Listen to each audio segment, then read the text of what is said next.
अल्हम्दुलिल्लाहि रब्बिल आलमीन वस्सलातु वस्सलामु अला सय्यिदिल मुरसलीन अम्मा बाद फ़अऊज़ु बिल्लाहि मिनश शैतानिर रजीम बिस्मिल्लाहिर रहमानिर रहीम। मोहतरम तलबा इकराम, आज हम अपने 7वें सिलसिले को लेकर हाजिर हुए हैं आसान फ़हमे विरासत कोर्स के हवाले से। हमने असहाबे फ़राइज़ के हवाले से इस कोर्स में समाअत किया कि असहाबे फ़राइज़ को किस अंदाज में हिस्से दिए जाएंगे कुरान और हदीस में, किस अंदाज में असहाबे फ़राइज़ के हिस्से बयान किए गए हैं। असबा के बारे में सुना कि असहाबे फ़राइज़ को देने के बाद जो हिस्सा बच जाता है, जो माले विरासत बच जाता है, वो किस अंदाज में असबा के दरमियान तकसीम किया जाएगा और असबा की तरतीब क्या होगी, कौन कौन असबा में शामिल होगा। इसी तरह हमने माल जो मय्यत छोड़ के मरती है उसके हवाले से चंद पॉइंट्स सुने थे कि पहले उस माल से क्या काम किया जाएगा, फिर उसके बाद क्या काम किया जाएगा, तरतीबवार उमूर उस माल के जरिए अदा किए जाएंगे और आखिर में तकसीम विरासत का सिलसिला होगा जिसके हवाले से हम तफसीली बहस सुन रहे हैं। फिर हमने इसमें औल के बारे में भी सुना था, मखारिज के बारे में सुना था, सिहाम के बारे में सुना था, अददों की आपस में निस्बत, तमासुल, तवाफुक, तबायुन, तदाखुल के बारे में भी हमने इस कोर्स के दरमियान समाअत किया। तो कई बातें हमारी इस कोर्स के दरमियान हो चुकी हैं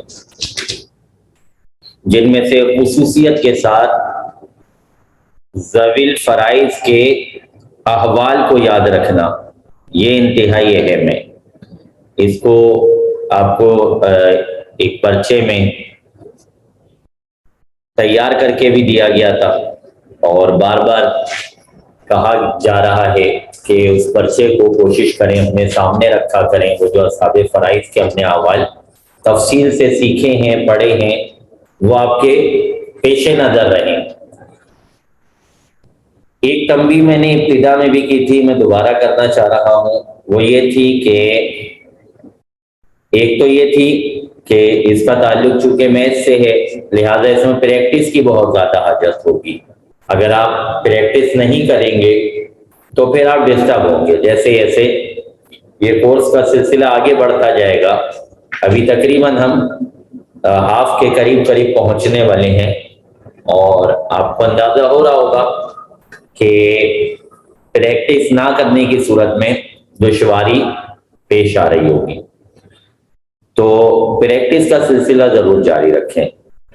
एक बात आपको खुसूसियत के साथ ये बयान की गई थी कि हमने जिस भी वारिस के हवाले से गुफ्तगू करनी है, मिसाल के तौर पे हमने माँ का हिस्सा निकालना है, बीवी का हिस्सा निकालना है, बेटे का हिस्सा निकालना है, बेटी का हिस्सा निकालना है, बहन का हिस्सा निकालना है, भाई का हिस्सा निकालना है, तो हमने जिस वारिस के बारे में भी गुफ्तगू करनी है विरासत के चैप्टर के अंदर, तो उस रिश्ते को हम मय्यत के साथ जोड़कर देखेंगे कि मय्यत के लिए इसकी हैसियत क्या है। मिसाल के तौर पे कोई शख्स आपसे आके पूछता है कि मेरे वालिद साहब का इंतकाल हो गया है और मेरी 2 बहनें हैं, मेरे 3 भाई हैं और मेरी अम्मी हैं।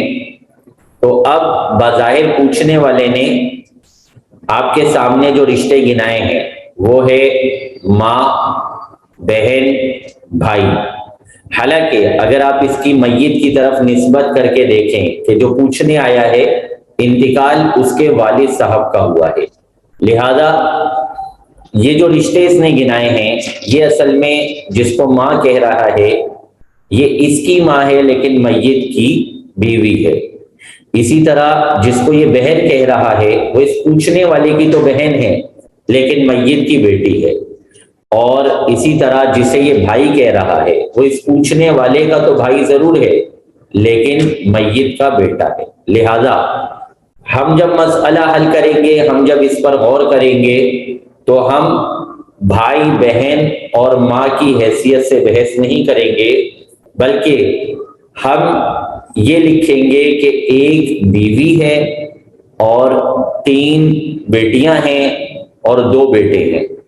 तो हमने विरासत के मौजू के अंदर जब भी किसी रिश्ते के हवाले से गुफ्तगू करनी है, किसी वारिस के हवाले से गुफ्तगू करनी है, तो हमने उस वारिस का ताल्लुक मय्यत के साथ देखना है कि इस वारिस का मय्यत से क्या रिश्ता बनता है, मय्यत से इसका क्या रिलेशन है। तो फिर हम सही हिस्से निकालने में कामयाब हो सकेंगे। अगर हमने इस पर तवज्जो नहीं रखी तो हो सकता है कि हम बहुत बड़ी किसी गलती में गिरफ्तार हो जाएं। अच्छा, ये एक मामला यहाँ पे दरपेश आ रहा था और आपको भी शायद अंदाजा होगा, जैसे मैंने स्टार्ट में कहा कि मैथमेटिक्स, रियाजी से इसका बहुत ज्यादा रिलेशन है। रियाजी के बगैर विरासत का समझना नामुमकिन जैसा है। तो लिहाजा आज के लेक्चर में हम रियाजी के हवाले से कुछ गुफ्तगू करेंगे, ताकि हमारे वो पार्टिसिपेंट्स के जिनको रियाजी के हवाले से दुश्वारी का सामना है कि हमें रियाजी तो बताई नहीं गई, हमें रियाजी तो समझाई नहीं गई और हमसे प्रैक्टिस करने का कहा जा रहा है, मिसालें हल करने का कहा जा रहा है, तो हम किस तरह इन मिसालों को हल करें। तो ये एक परेशानी वाली सूरत हाल है, जिसके लिए उलमा ने भी जब विरासत की किताबें लिखी हैं तो उसमें कुछ हिस्सा रियाजी का भी रखा है, इतना हिस्सा कि जिससे विरासत के मसाइल हल होते हैं। तो लिहाजा जरूरी है कि हम भी कुछ ना कुछ रियाजी के हवाले से गुफ्तगू कर लें और अगर कहीं कोई कमी है तो उसको पूरा कर लें, अगर कोई बात रह जाती है तो उसको पर्सनल सीखें, उसको जो है किसी से पर्सनल ट्यूशन ले लें, तो उसको जरूर भी जरूर सीखें, क्योंकि रियाजी सीखे बगैर हमारे लिए विरासत का सीखना इंतहाई दुश्वार है। मैं बिल्कुल बच्चों की तरह रियाजी की इब्तिदा करूंगा। हो सकता है कि आप में से बाज़ औक़ात को महसूस हो कि ये तो बिल्कुल मतलब अलिफ बे से शुरू हो गए, तो अब ये मालूम नहीं है कि कौन से पार्टिसिपेंट हमारे जो है वो किस मियार के हैं, और ये मालूम करने की हाजत भी नहीं है। तो लिहाजा हम बिल्कुल स्टार्ट से कुछ रियाजी के कवायद सीखने की कोशिश करते हैं, कुछ चीजें बुनियादी सीखते हैं, और फिर वही वाली बात है कि ये बुनियादी चीजें मैं आपको सिखाऊंगा, लेकिन इसके बाद आपकी प्रैक्टिस पर मुनहसिर होगा कि आप इसकी मश्क कितनी करते हैं। जितनी मश्क करेंगे उतनी आपकी रियाजी मजबूत होगी, रियाजी मजबूत होगी तो आपकी विरासत के हवाले से गिरफ्त मजबूत होती चली जाएगी। चलें, रियाजी के हवाले से कुछ बातें मैं आपके सामने बयान करता हूं। पहले हम आ जाते हैं आदाद, डिजिट्स। रियाजी के अंदर जो डिजिट्स हैं, आदाद हैं, इनकी हैसियत क्या है। मिसाल के तौर पे हमारे सामने एक रकम लिखी होती है 6, 8, 9। हम इसको रियाजी की इस्तिलाह में या मैथमेटिक्स की इस्तिलाह में हम इसे यूं पढ़ते हैं, ये जो आखिर वाला अदद है इसको हम कहते हैं इकाई, जो इसके बराबर वाला अदद है इसको हम कहते हैं दहाई, इसके बराबर वाला अदद है इसको हम कहते हैं सैकड़ा, हजार, 10,000। इस तरह ये सिलसिला कंटिन्यू हो जाता है, चलता जाता है। 10,000, लाख, 10 लाख, करोड़, 10 करोड़, ये कंटिन्यू हो जाएगा आगे सिलसिला। अब यहां पर जो बात हमें समझने की है वो ये है कि ये बेसिकली देखा जाए तो ये 8 नहीं है, ये असल में 80 है, क्योंकि ये दहाई का हिस्सा है। तो जब दहाई का हिस्सा है तो फिर इसका मतलब होगा कि ये 8 नहीं है बल्कि ये हकीकत में 80 है। इसी तरह ये जो सैकड़ा का हिस्सा है ये असल में 6 नहीं बल्कि 600 है। ये जो 1000 का हिस्सा है ये असल में 2 नहीं बल्कि 2000 है। ये 5 नहीं बल्कि 50,000 है। तो हम अगर इसको इस अंदाज में सामने रखेंगे, अगर हम इस अंदाज को अपने पेश नजर रखेंगे, अपने जहन में रखेंगे कि जिस हिस्से के, जिस अदद के हवाले से हम बात कर रहे हैं, जिस डिजिट के हवाले से हम बात कर रहे हैं, इसकी हैसियत क्या है, इकाई वाली हैसियत है, दहाई वाली हैसियत है, सैकड़ा वाली हैसियत है या 1000 वाली, तो हमारे लिए मैथमेटिक्स के मसाइल को हल करना आसान होगा।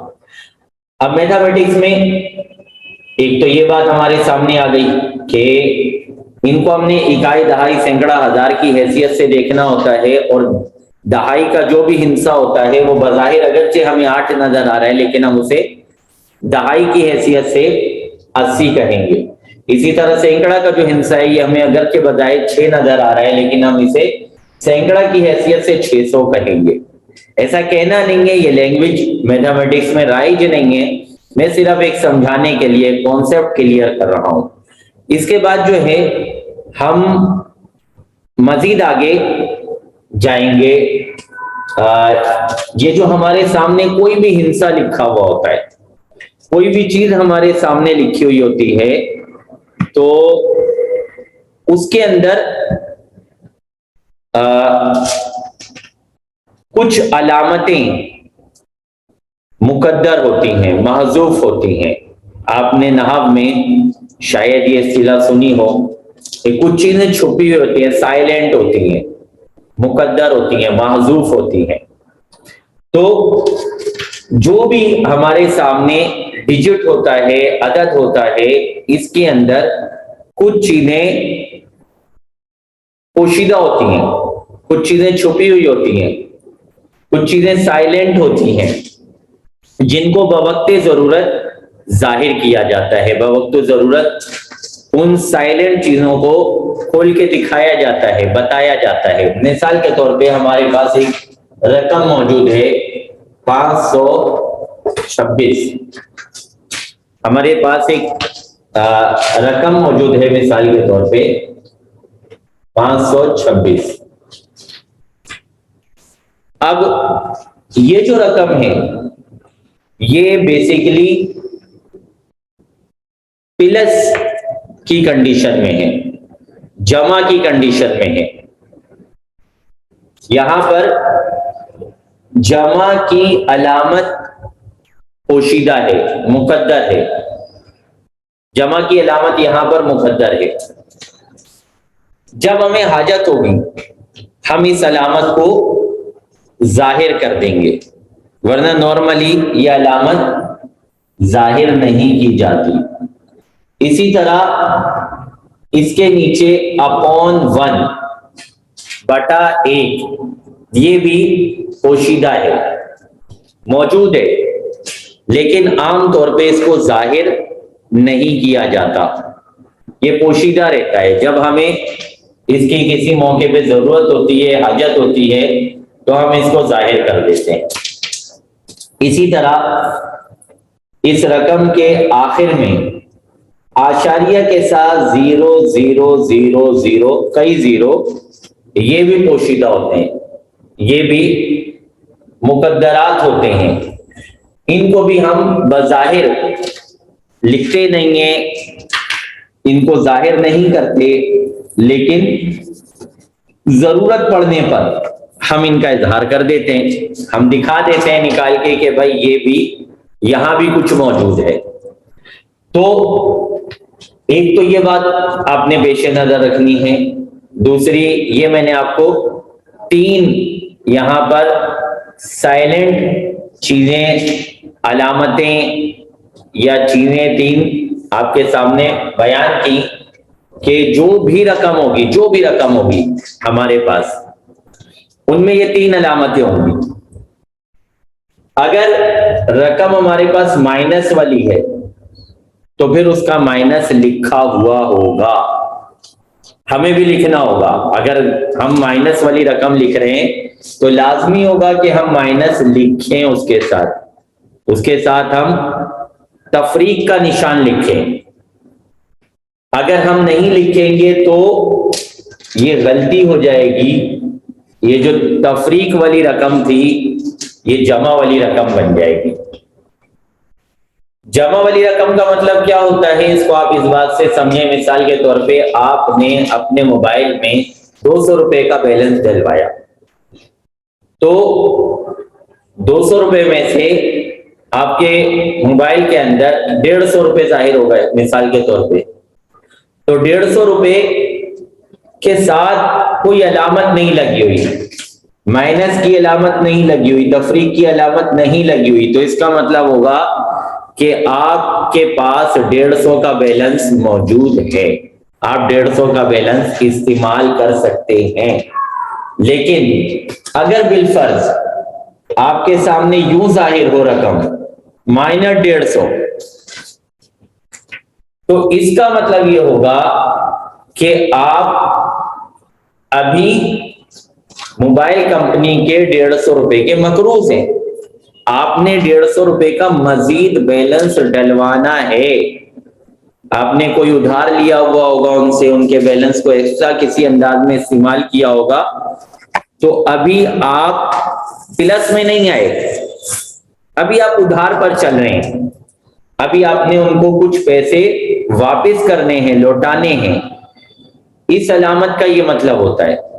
अब अगर आपने ये अलामत हटा दी तो इसका मतलब होगा कि आपके पैसे कंपनी के पास हैं, और इसका मतलब होगा कि कंपनी के आपने देने हैं।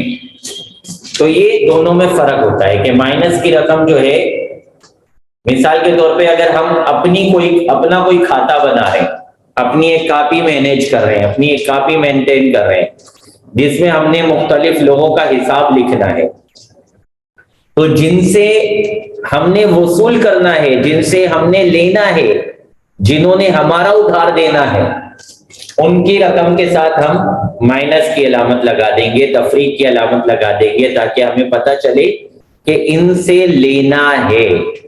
और जिनको हमने देना है, जिनसे हमने लिया हुआ है, तो उनके रकम के साथ हम कोई अलामत नहीं लगाएंगे, ताकि पता चल सके कि ये हमारे हैं, हमें मिलने हैं, ये हमने वसूल करने हैं। तो ये माइनस और प्लस का फर्क होता है। और भी कई तरह के फर्क होते हैं, मैं एक अंदाज से आपको बात समझाने की कोशिश कर रहा था। तो बहरहाल ये कि मुख्तसर बात को खत्म करते हैं कि कुछ चीजें हर रकम के साथ अंडरस्टूड तौर पर मौजूद होती हैं। कुछ चीजें हर रकम के साथ, सिर्फ इस रकम के साथ नहीं जो रकम मैंने लिखी है, ये तो फॉर एग्जाम्पल है। हर रकम के साथ कुछ चीजें पोशीदा होती हैं, मुकद्दर होती हैं, साइलेंट तौर पर मौजूद होती हैं। अलामत मौजूद होगी। अलामत कौन सी होती है? नॉर्मली प्लस की अलामत होती है, जो कि दिखाई नहीं जा रही होती, जिसको शो नहीं किया जा रहा होता। और इसी तरह अपॉन 1 वहां पर मौजूद होता है, जिसको हम नॉर्मली शो नहीं करते। इसी तरह आशारिया के साथ 000 वहां पर मुकद्दर होता है, पोशीदा होता है, जिसे हम नॉर्मली जाहिर नहीं कर रहे होते। बवक्त जरूरत इनका इजहार कर दिया जाता है। अब हम अगली बात की तरफ चलते हैं, जिस मकसद के लिए ये बात शुरू की थी। अगली बात हमारी ये है कि जब हमने बगैर आशारिया वाली रकम को, जब हमने बगैर आशारिया वाली रकम को, इसको हम कहेंगे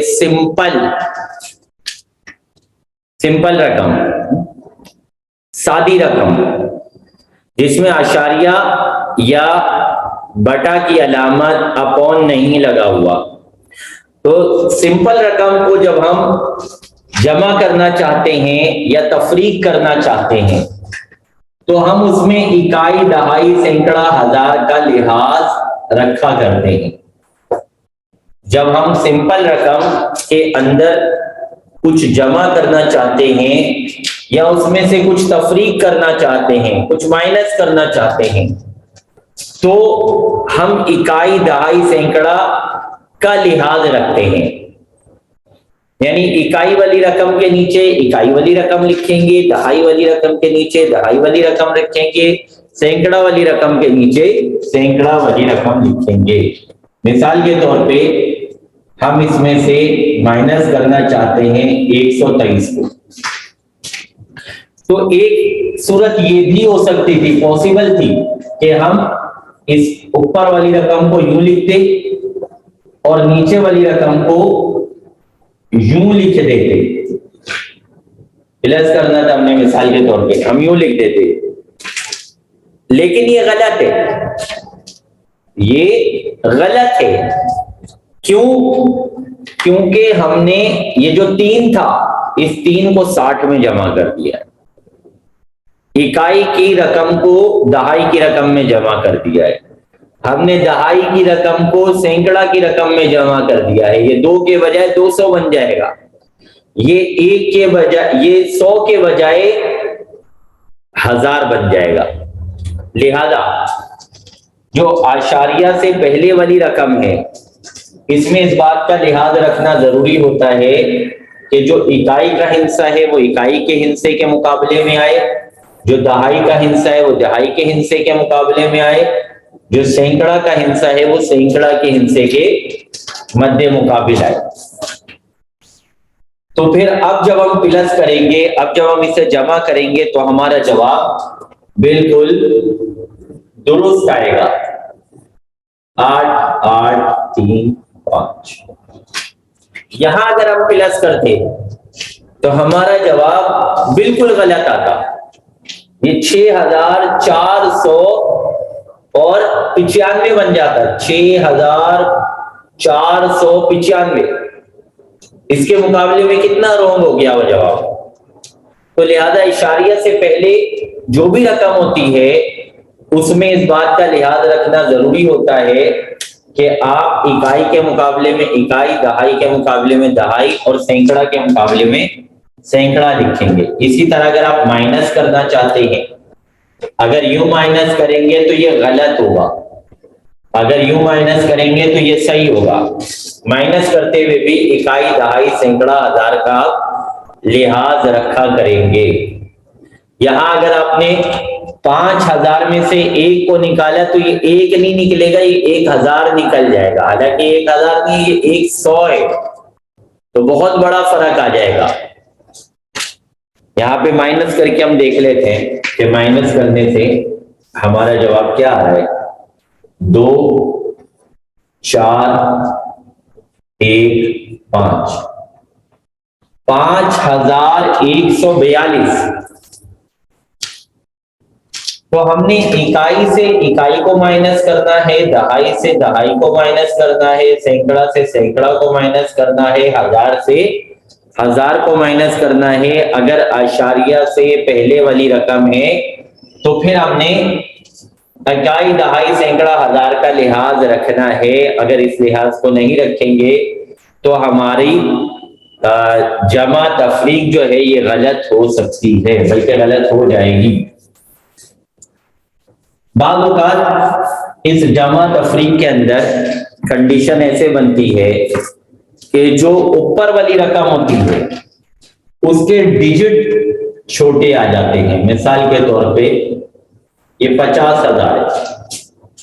अब इसमें से हमने माइनस करना है 525 को,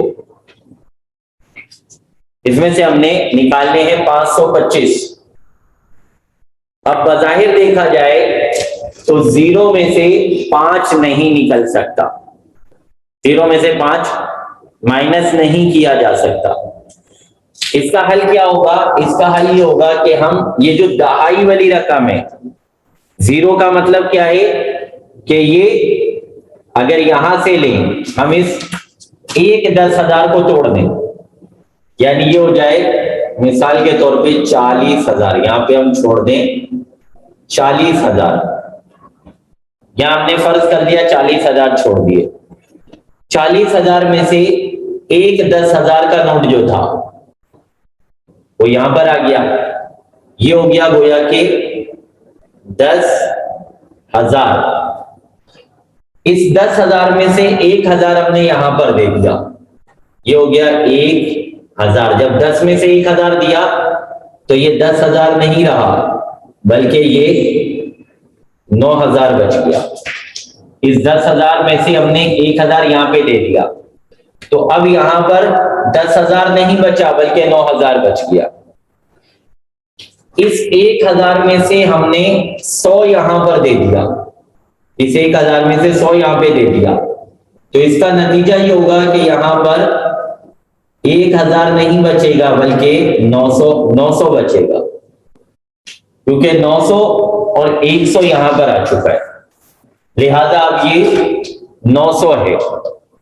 आमतौर पे ये लिखा नहीं जाता, ये मैं आपको समझाने के लिए एक एक चीज लिख के दिखा रहा हूं कि होता क्या है, कैसे मैथमेटिक्स को हल किया जा रहा होता है।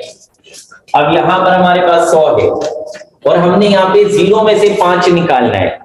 0 में से 5 माइनस नहीं हो सकता, इसलिए हमें यहाँ पे कोई रकम चाहिए जिसके जरिए हम इसमें से कुछ निकाल सकें। अब हम यहां से 10 ले लेंगे, 10 इसको दे देंगे तो ये 100 नहीं बचेगा बल्कि ये 90 बच जाएगा। ये है मैथमेटिक्स की हकीकत, जो कि हम स्कूल में इस वजाहत के बगैर आमतौर पे सीखते हैं। अब हम असल में 0 में से 5 नहीं निकाल रहे होते, अब हम ये जो 10 हम लेकर आए पीछे से, ये वाले 10 में से 5 निकालते हैं, तो 10 में से 5 निकालते हैं तो यहाँ पे 5 बच जाता है। इसके बाद यहां बचे हैं 90, क्योंकि 10 आगे आ चुके हैं, 90 बचे हैं। 90 में से 20 निकालते हैं तो ये 70 बच जाते हैं, क्योंकि दहाई का हिस्सा है तो 7 का मतलब होगा 70।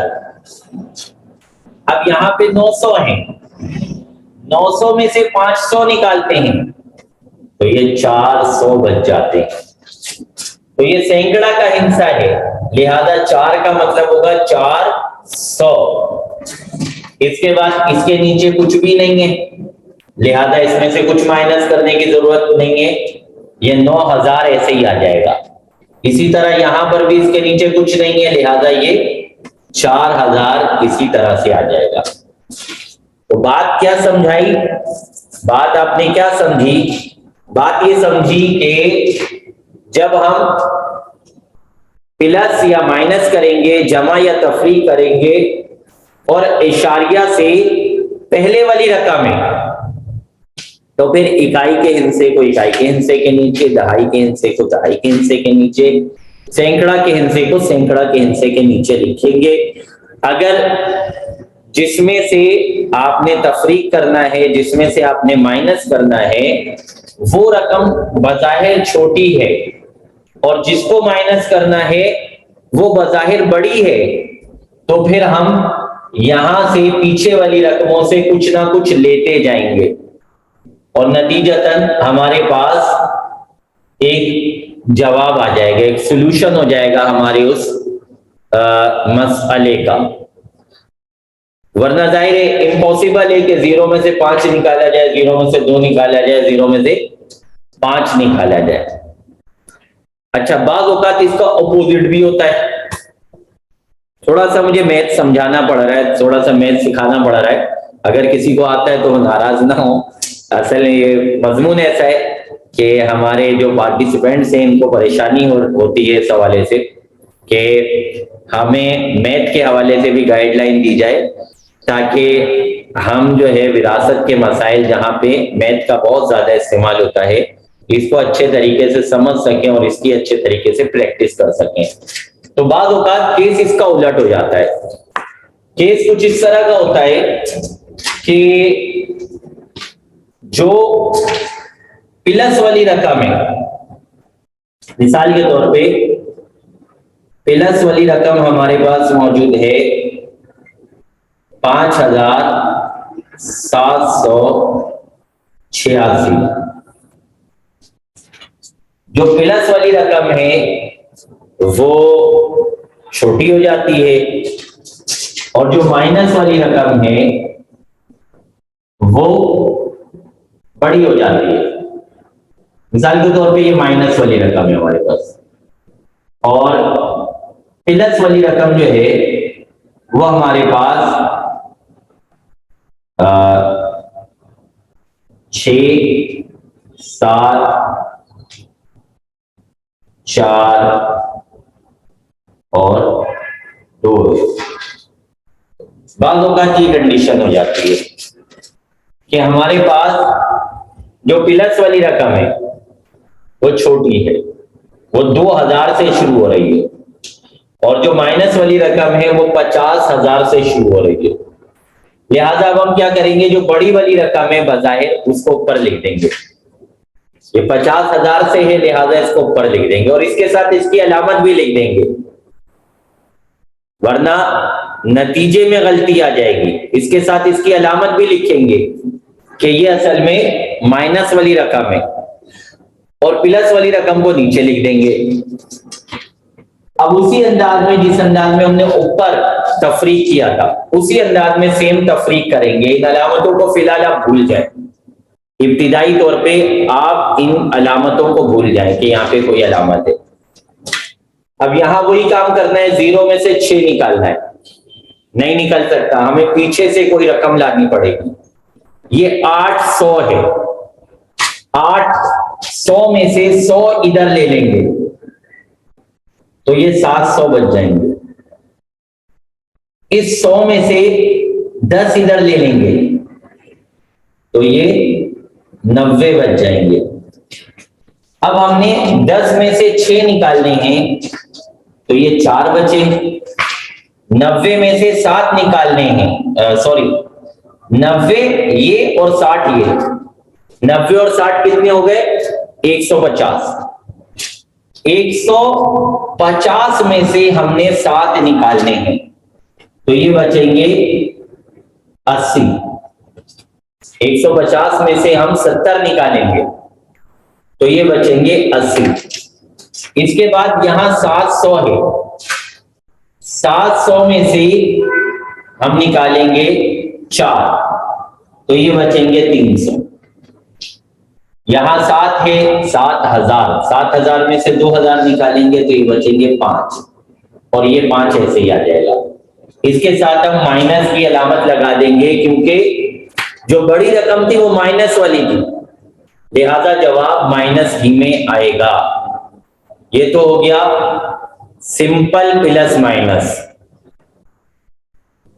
मैं 1 मिनट बाद वापिस आता हूं, नया सेशन स्टार्ट करना पड़ेगा। आप लोग भी वापिस आए सेशन पे। सल्लु अलल हबीब सल्लल्लाहु तआला अलैहि मुहम्मद सल्लल्लाहु अलैहि वसल्लम। जी, तो मैथमेटिक्स के हवाले से हम कुछ गुफ्तगू कर रहे थे। मैंने आपको अभी फिलहाल उन डिजिट्स के हवाले से, उन अददों के हवाले से बयान किया है जिनमें ना तो अशारिया होता है और ना ही बटा अपॉन वाली रकम होती है। इसके बाद हम इसकी ज़रब और तकसीम के हवाले से कुछ बात कर लेते हैं। ज़रब का तरीक़ाकार, इसमें भी वही इकाई, दहाई, सैकड़ा, हजार का हमने लिहाज रखना होता है। इकाई, दहाई, सैकड़ा, हजार का लिहाज रखना होता है। मिसाल के तौर पे 500, 5000, 200, 56 को आपने ज़रब देना है 123 से। तो अब आप जब 3 से ज़रब देंगे तो ये आप हकीकत में 3 से ही ज़रब दे रहे होंगे, ये इकाई वाला हिस्सा है। लेकिन जब आप 2 से ज़रब देंगे तो हकीकत में आप ये 2 से ज़रब नहीं दे रहे होंगे, बल्कि आप 20 से ज़रब दे रहे होंगे। इसी तरह जब आप 1 से ज़रब देंगे तो ये हकीकत में आप 1 से ज़रब नहीं देंगे बल्कि 100 से ज़रब देंगे। एक फर्ज करें थोड़ी सी देर के लिए, प्रॉपर अभी हम इसको हल करते हैं। फर्ज करें कि हमने जो है वो 25 को ज़रब देना है किससे? 100 से। तो जवाब हमारे पास क्या आएगा? 2500। 2500 यानी आखिर में 2 जीरो आ जाएंगे। 2500। तो अब हम जब इसको ज़रब देते हैं एक एक करके, एक एक अदद करके, तो हमने यहां पे फर्ज कर दिया है कि यहां हमारे पास जो हिस्से लिखे जाएंगे ये इकाई वाले होंगे, यहां दहाई वाले हिस्से आएंगे, यहां सैकड़ा वाले हिस्से आएंगे और यहां हजार वाले हिस्से आएंगे, यहां 10,000 वाले हिस्से आएंगे। अब हमने ये एक अपने जहन में खाका बना लिया। लिखना जरूरी नहीं है, लिखा नहीं जाता नॉर्मली, समझाने के लिए एक एक चीज आपके सामने लिख रहा हूं। अब हम जब 3 से ज़रब देंगे तो क्या होगा? 6 या 18। 18 में जो इकाई का हिस्सा है वो यहां पर आ जाएगा 8, इकाई का हिस्सा। जो दहाई का हिस्सा है वो दहाई के पास चला जाएगा, यानी 10। 10 जो है ये 50 के साथ जाके मिल जाएगा। अब 3 को हम 5 से ज़रब देंगे, 3 पंजे 15 यानी 150, 150, क्योंकि ये दहाई है। यानी हम 3 को 5 से ज़रब नहीं दे रहे, हकीकत में हम 3 को 50 से ज़रब दे रहे हैं। बज़ाहिर हम 3 को 5 से ज़रब दे रहे हैं, लेकिन हकीकत में 3 को 5 से ज़रब देना नहीं है, ये हकीकत में 3 को 50 से ज़रब देना। और जब हमने 3 को 50 से ज़रब दिया तो ये बना 150 और 10 ऊपर पहले से मौजूद थे तो ये हो गए 160। लिहाजा हम यहां 6 लिख लेंगे जो 60 के बराबर है, क्योंकि दहाई के नीचे, लिहाजा ये 6 जो है ये 60 के बराबर शुमार होगा। और 100 जो है 160 था तो इसका 100 जो है वो सैकड़ा के ऊपर बढ़ा देंगे। इसके बाद 3 को ज़रब देंगे 2 से। ये असल में हम 2 से ज़रब नहीं दे रहे, ये 200 से ज़रब दे रहे हैं। तो जब 3 को 200 से ज़रब देंगे तो जवाब आएगा 600 और 100 ऊपर पहले से मौजूद है, लिहाजा ये हो जाएगा 700। अब हम 7 लिख लेंगे कहां पर? सैकड़ा के अदद के साथ। जवाब में 100 से ऊपर कुछ नहीं आया, वरना हम 1000 के साथ उसको मिला देते। 700 आया था तो लिहाजा हमने 100 की जगह पे 7 लिख दिया, सैकड़ा की जगह पे 7 लिख दिया। इसके बाद हम 3 को ज़रब देंगे 5 से। यह हकीकत में हम 5 से ज़रब नहीं दे रहे, 5000 से ज़रब दे रहे, लिहाजा नतीजा क्या होगा? 15,000। तो 15,000 में से 1000 वाला अदद 1000 के नीचे और 10,000 वाला अदद 10,000 के नीचे। तो यूं ये सिलसिला चलता है। अब जब हम यहां से ज़रब देंगे तो हमने स्टार्ट ही दहाई से किया है, इकाई से हम स्टार्ट ही नहीं कर रहे, लिहाजा हम इकाई को खाली छोड़ेंगे।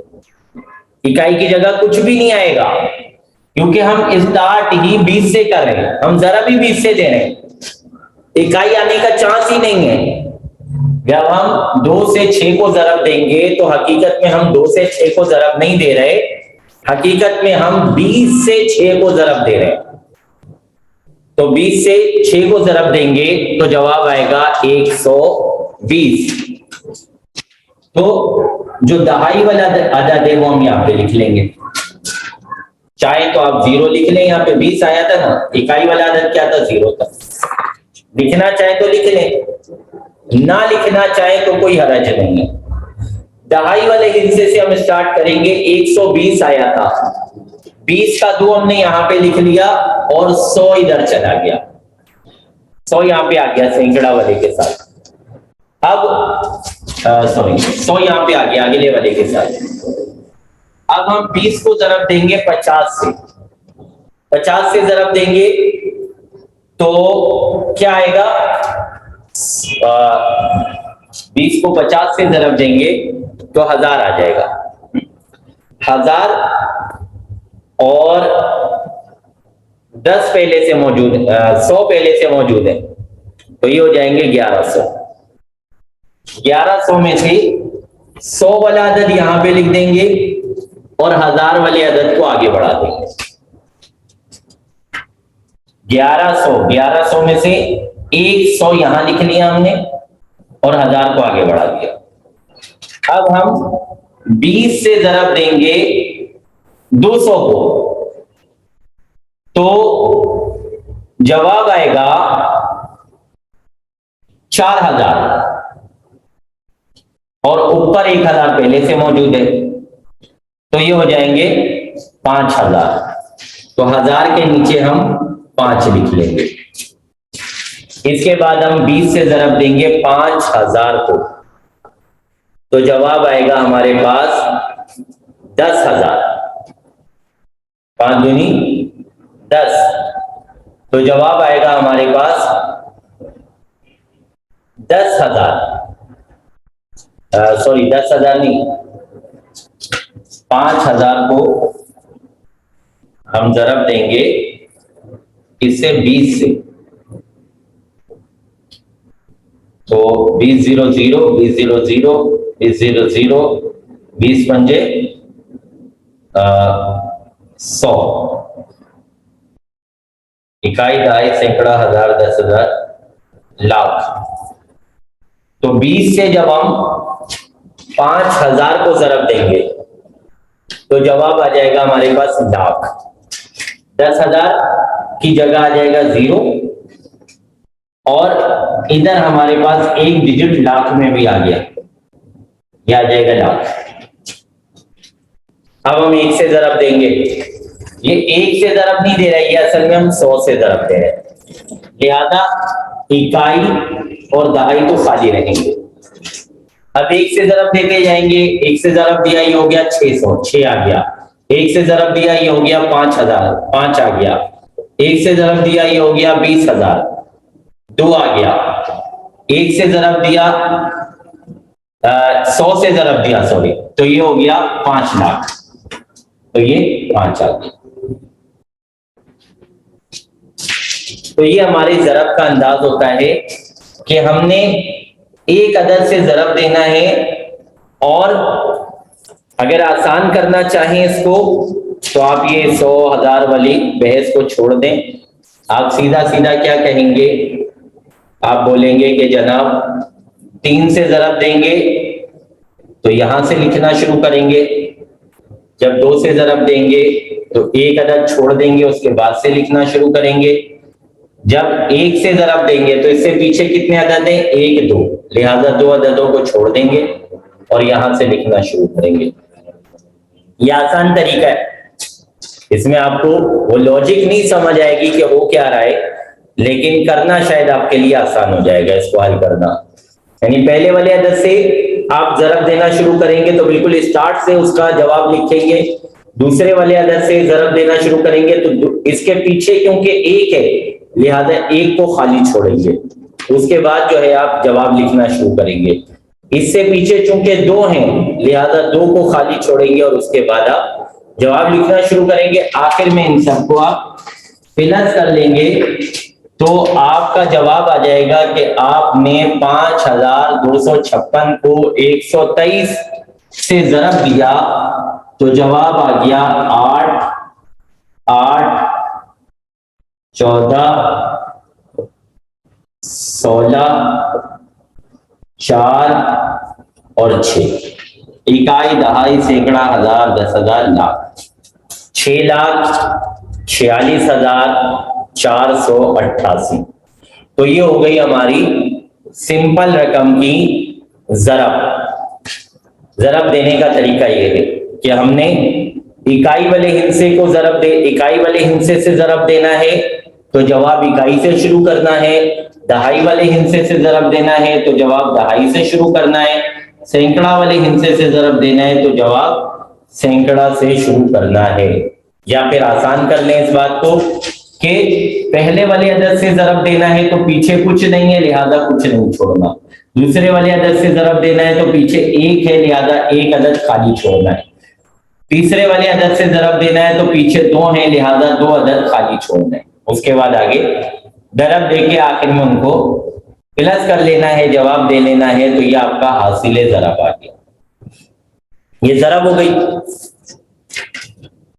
इसके बाद हम इसकी एक मिसाल तकसीम की देख लेते हैं। तकसीम में क्या होता है? तकसीम में भी हम इसी तरह चलते हैं, इकाई दहाई सैकड़ा हजार 10,000 के जरिए। अगर हमारा वो इकाई दहाई वाला कॉन्सेप्ट क्लियर है तो हमारे लिए मैथमेटिक्स में बहुत सारी चीजें आसान हो जाती हैं।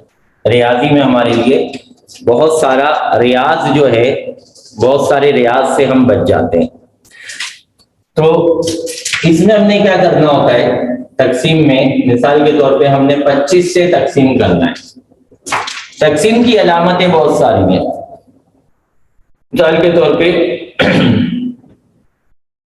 हमारे पास एक रकम है 5,625। इसको यूं भी लिखा जा सकता है। इसका मतलब भी होगा कि आप 25 से इस रकम को तकसीम करें।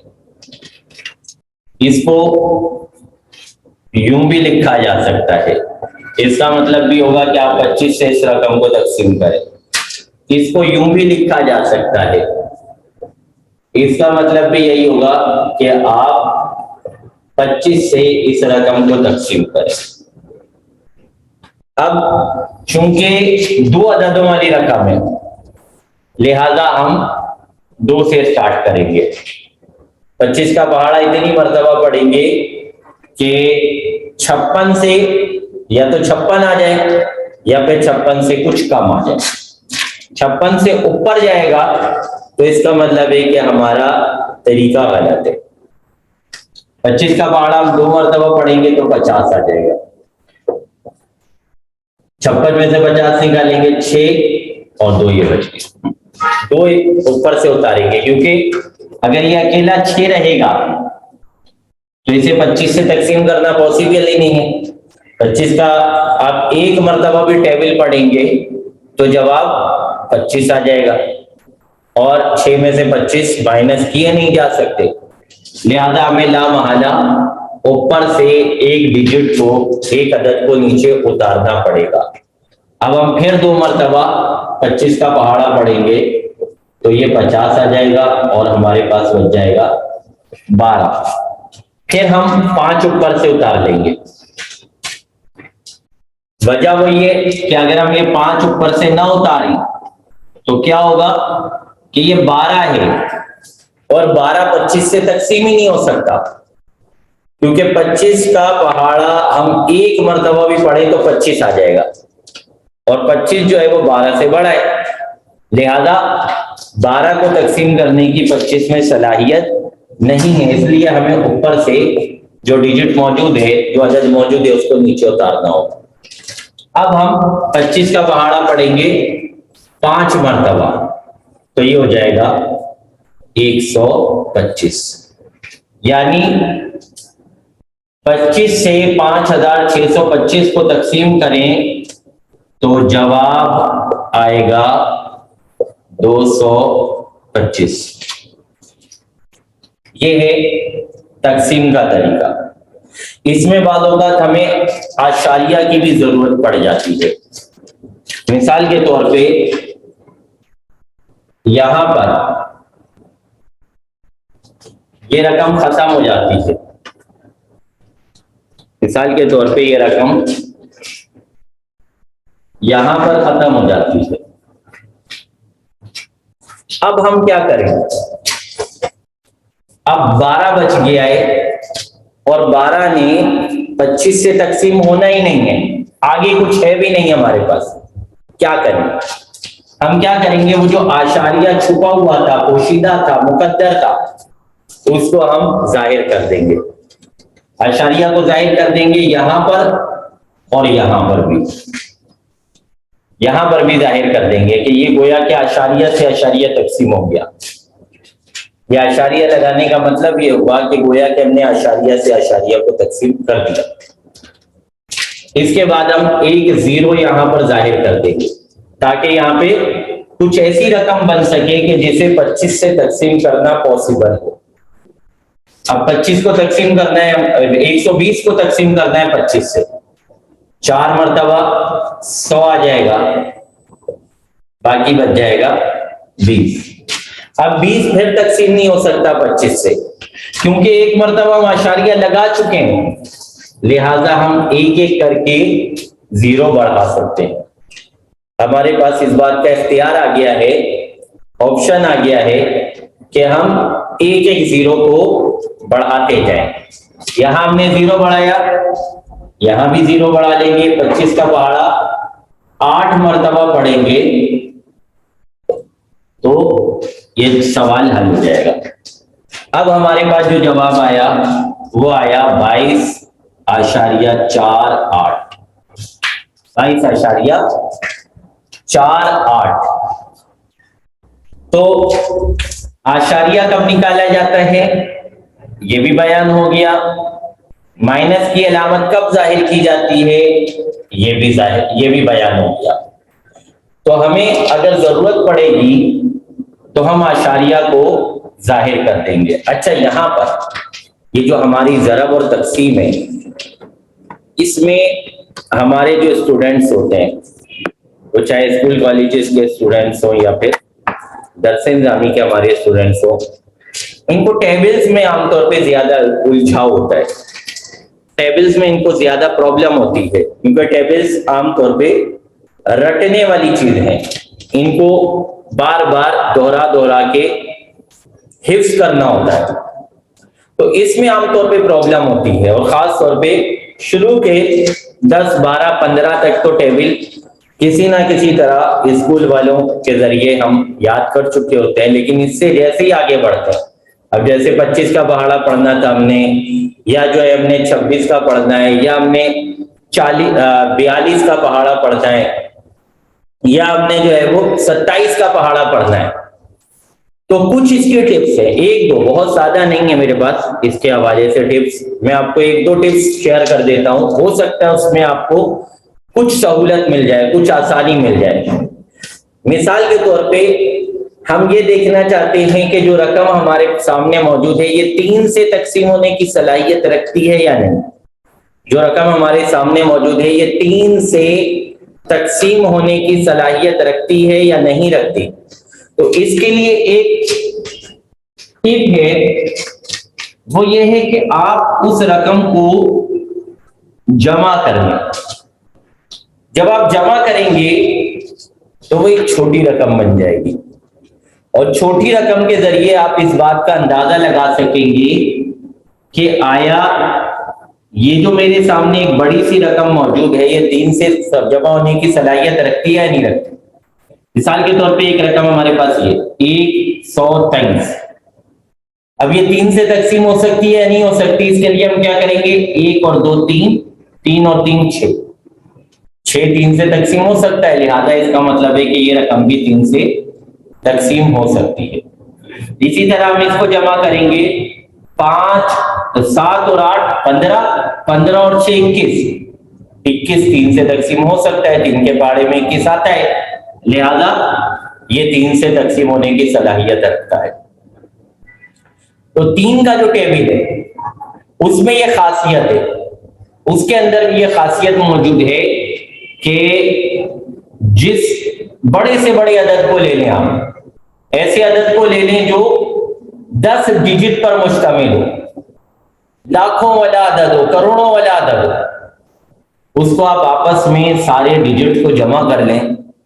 अगर जमा होने के बाद आपको लगता है कि 3 से तकसीम हो जाता है, तो आंखें बंद करके उसको 3 से तकसीम करना शुरू कर दें, वो 3 से तकसीम हो जाएगा।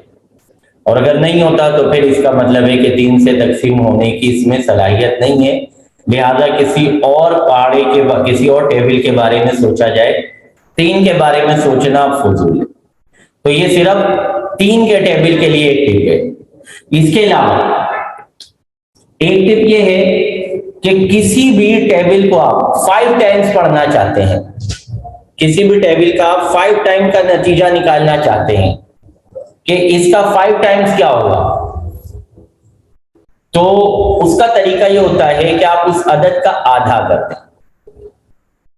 जिसका 5 टाइम्स निकालना चाहते हैं उस अदद का आधा कर दें।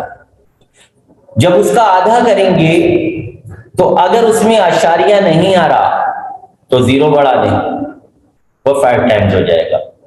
अगर आशारिया आ रहा है तो आशारिया को मिटा दें, वो 5 टाइम्स हो जाएगा। पहले मैं आपको बहुत आसान सी मिसालें दे के बयान करता हूं। मिसाल के तौर पे 6, अब 6 को आप 5 टाइम्स पढ़ना चाहते हैं, 6 का आधा कर दें। 6 का आधा क्या होगा? 3, 3 के साथ 0 बढ़ा दें, 5 टाइम्स हो गया। 6 बन गए 30। 5 है, 5 को आप 5 टाइम्स करना चाहते हैं, इसका आधा करें, क्या आएगा? 2.5 आशारिया हटा दें, 25, ये 5 टाइम्स हो गया। 5 का 5 टाइम्स होगा 25। किसी बड़े अदद को ले लें, 13 को ले लें, 13 का आधा करें, 6.5 आशारिया हटा दें, 5 टाइम्स हो गया 65।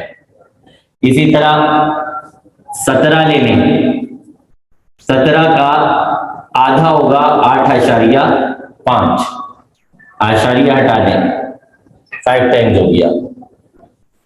जैसे अभी हमने 25 का पहाड़ा पढ़ रहे थे, हम 25 का 5 टाइम्स लेना है हमने।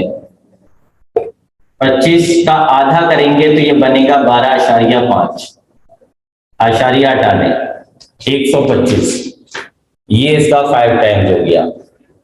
मिसाल के तौर पे 42 है, इसका 5 टाइम्स आप निकालना चाहते हैं, इसका आधा कर दें, 21, इसके साथ 0 बढ़ा दें, ये 5 टाइम्स हो गया। तो किसी भी अदद का आप 5 टाइम्स निकालना चाहते हैं टेबल के, इसको हम 5 टाइम्स टेबल पढ़ें, 5 मरतबा इसका पहाड़ा पढ़ें, तो नतीजा क्या आएगा? तो उसका आसान हल ये है कि उस अदद को आप आधा कर दें। अगर उस अदद में आधा होने के बाद आशारिया आ रहा है तो आशारिया मिटा दें, वही 5 टाइम्स होगा। और अगर आधा करने के बाद आशारिया नहीं आ रहा तो आधे के साथ 0 को बढ़ा दें, ये 5 टाइम्स हो जाएगा। तो कुछ ये मैथ थी जो हमने विरासत के हवाले से सीखने सिखाने को जरूरी समझा, लिहाजा आज का सेशन हमने मैथ के लिए रखा था।